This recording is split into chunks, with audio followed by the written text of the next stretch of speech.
আসসালামু আলাইকুম। আজকে রেসিপিটা হচ্ছে আলুর চিপস। প্রথমে আমি পাতিলে পরিমাণ মতো পানি দিয়ে দিলাম। পানি দেওয়ার পরে পরিমাণ মতো হলুদ আর সামান্য অল্প লবণ দিয়ে দিলাম। দিয়ে দেওয়ার পরে একটু সুন্দরভাবে আমি ঘুটে দেবো, নেড়ে দেবো। নেড়ে দেওয়ার পরে আমি এখানে আরও গরম হওয়ার জন্য কিছুক্ষণ রেখে তারপর গরম হয়ে গেলে আগে থেকে স্লাইস করে কেটে রাখা আলুগুলো দিয়ে দিব।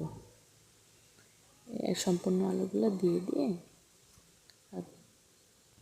তারপর আমি আবারও নেড়ে দেব।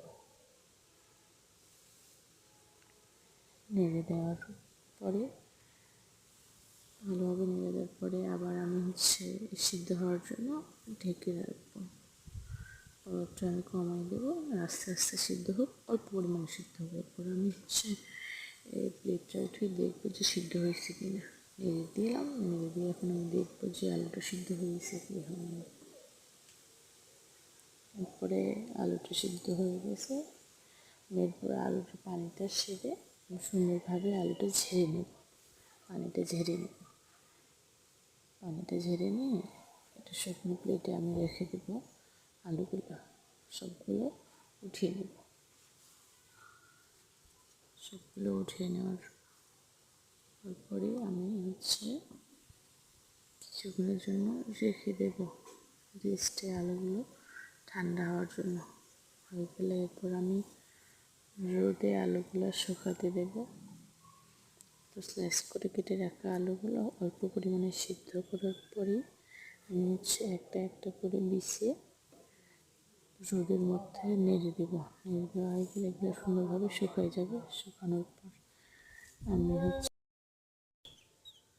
এগুলো আমি এখন গরম তেলে ভালোভাবে ভেজে নেব। আগে থেকে কড়াইতে তেল দিয়েছিলাম গরম হওয়ার জন্য। তেলটা গরম হয়ে গেলে আমি চিজগুলো দিয়ে এগুলো সুন্দর করে আমি ভেজে নেব। ভেজে নেওয়া হয়ে গেলে এগুলো আমি তুলে নেব। তুলে একটা প্লেটে রাখবো। প্লেটে আগে টিস্যু দিয়ে রাখেন, তাহলে তেলটা আগে থেকে টিস্যুতে লেগে যাবে, তেলটা কম হবে। আর তেল শরীরের জন্য অনেকটা ক্ষতিকারক। যত পারবেন অল্প করে তেল খাবেন। আর হয়ে গেল সুন্দর chips. Thank you. Subscribe my channel.